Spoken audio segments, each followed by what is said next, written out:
Okay. Today's presentation is going to be dealing with the M and F-Series Gen2 module with design confirmation. The goal of this training is pretty simple. What are the new M-Series and F-Series products? The differences from Gen 1 product. Are parts compatible with existing M-Series designs? And what about UL and DLC certifications? Does the customer have to retest? So this will be a quick presentation today, so it shouldn't take a lot of time. So our linear lineup, and then we actually break it down into two categories. One is performance. That is typically our S-Series. We have more LEDs than the M-Series typically. And our standard, and M-Series and F-Series falls under our standard offering. You can see we have a wide range of lengths available and LED counts available. So look at the M-Series itself. So Series Gen 2, basically taking our existing M562A, B, and C, and the 1-foot versions, the 282A, B, and C, and changing the LEDs from LED to the LM561B+. So, as you see, the M-Series is a good product. It's one of our highest runners, and so this increase in efficacy by using the B+ is going to be a big benefit. And the bigger one has to do with the DLC premium. So your customers can move to DLC premium, do so with their existing product as long as their driver is efficient, their optics are efficient. But we'll give them an extra 8 to 10% more lumen output, so they get them on up into well above that 110 lumen per watt range, which makes DLC premium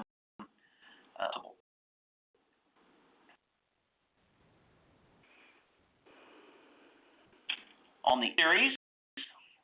Series actually two different modules.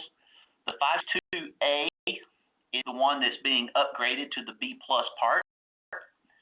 The F564 is a dual row that uses our LM302A LED. So obviously that one's not being upgraded right now. So primarily just talking about the F562. And very good products for industrial high bay parking structures and various other applications in that vein. What main differences? Well, same driving current with the existing B+ parts.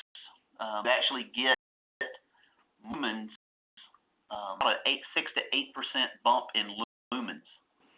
So if I take the Gen 1 board and drive it at 6 milliamps, and the identical Gen 2 board and drive it at the same 600 milliamps, I'm going to see about 6 to 8% more lumen output.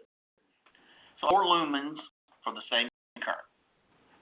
Or if I want to focus on efficacy, I actually take the new board and drive it until the same lumen performance had from the previous board.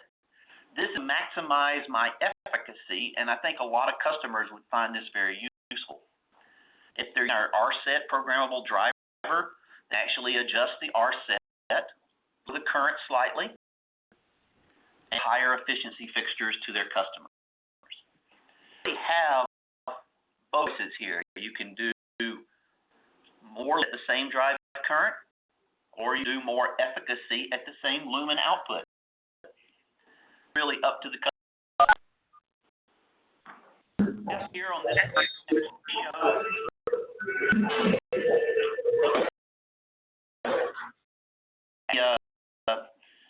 changes in efficacy and lumen output.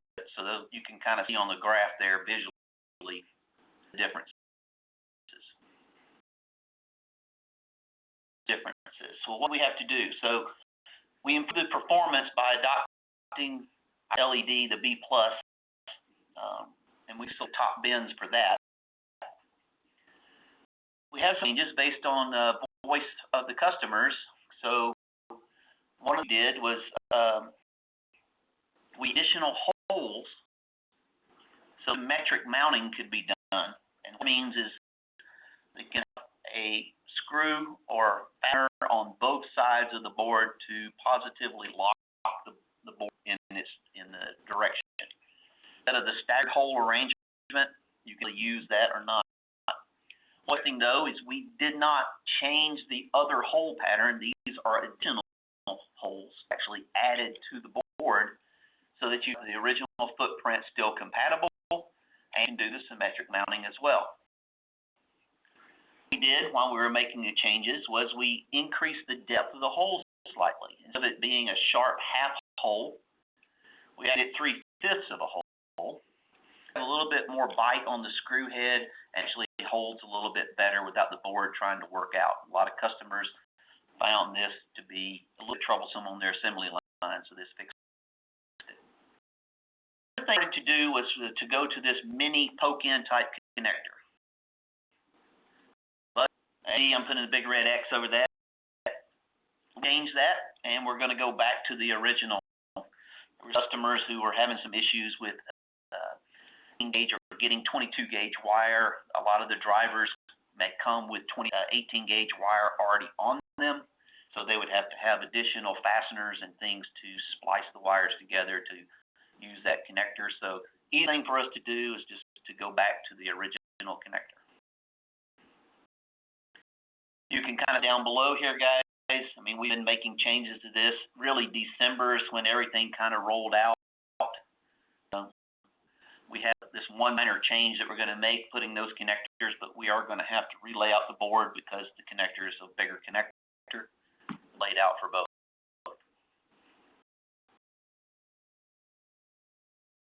Here you can see the full length of the Gen 1 board and the full length of the Gen 2 board, and mark areas where we added the extra locations for the symmetric mounting, and where the Gen 2 board's getting the same poke-in connectors as before. And the bottom right-hand corner where the actual fastener size is much deeper in the board, so you get a little bit more bite on the screw head.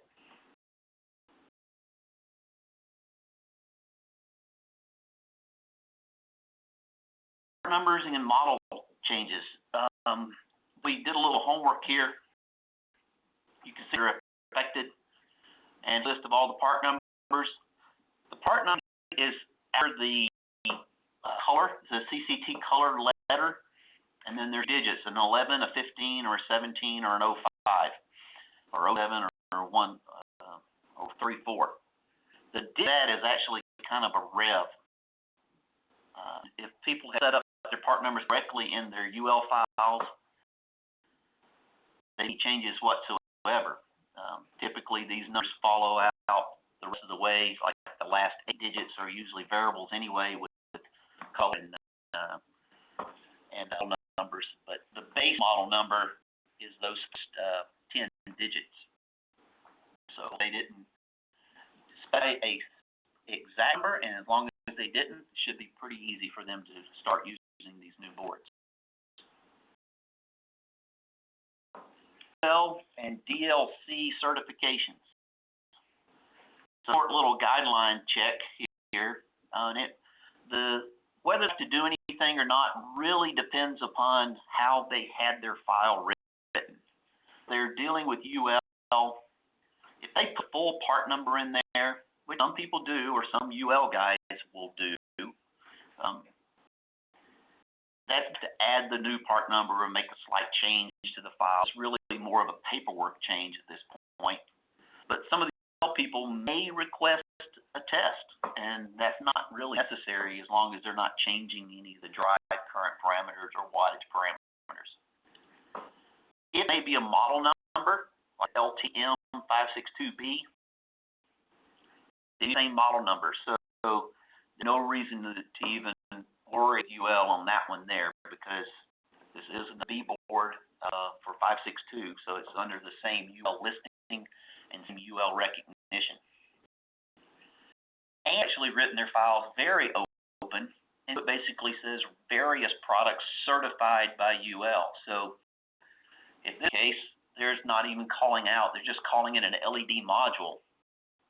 And no reason to, because we have all these parts UL recognized. So best and most preferred method, I think, to install or to really have your UL file written, so you're not having to pay UL more money to use this. As long as it's UL recognized, should be DLC, same.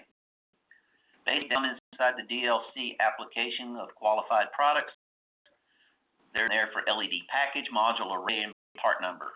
And it really depends upon how they actually enter data in on their original listing. If they provide the full and complete part number, they're going to need to update. If they specified the first 10 digits, they won't have to, because the change in this is actually inside the variables. If they put, maybe the order code, what they actually order the board by, then they're going to have to make a change as well. But the generic name, there won't be any need to update. So it's really up to how the customer files written in the first place.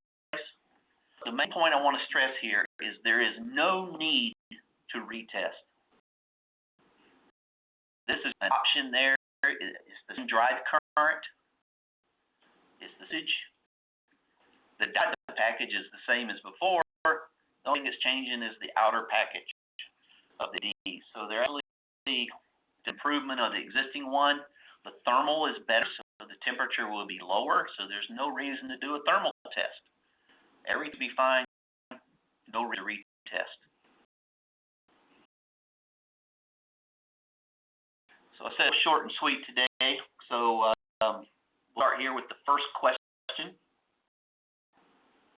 of our statements about these Gen 2 modules are true.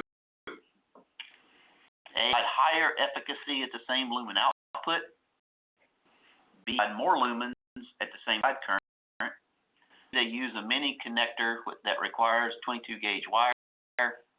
Or D, provide additional mounting holes for symmetrical mounting pattern. And I hope your attention is pretty simple. Yes. The answer is D. M-Series Gen2 was going to use this smaller mini connector. I actually have samples out in the field that have that mini connector on there. But due to concerns of some customers, some back we got, we're going to back to the original connector, so it'll accept 18 gauge. Second question. By the M-Series Gen2, the customer is required to change the mounting holes in their fixture. Is that true?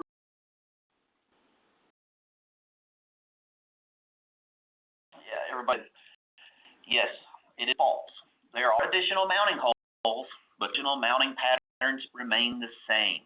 So, because they're still there, they can use the old pattern. They do not have to change unless they want to. Third question. Upgrading to the new M-Series Gen2, customers are required to retest their fixture with UL and DLC. That is also false. Modules operate at the same or lower power level. So depending upon where the UL file or is written, to add the slight part number change. There need to retest the fixtures. Now, with that said, the customer may want to retest to advantage of the better efficacy and output or obtain a DLC premium rating. Customers may actually eventually decide to do this anyway, or looking at doing upgrades to get C premium, they're going to want to test anyway. So the gist. So this is the remaining training schedule. You see training 3. Monday, so we're unable to do the call at the regular time. So we're just going to pair number 4 and number 5 together. We'll be going over the LM280X and the SP family of parts at the next. So in mine, we're offered 2 time periods. With issues being able to call in, we have a limited number of connections through our WebEx server at our headquarters in San Jose. So split up into 2 different groups, so hopefully more people can join the live broadcast. So we'll open it up for questions. I'll unmute the phones.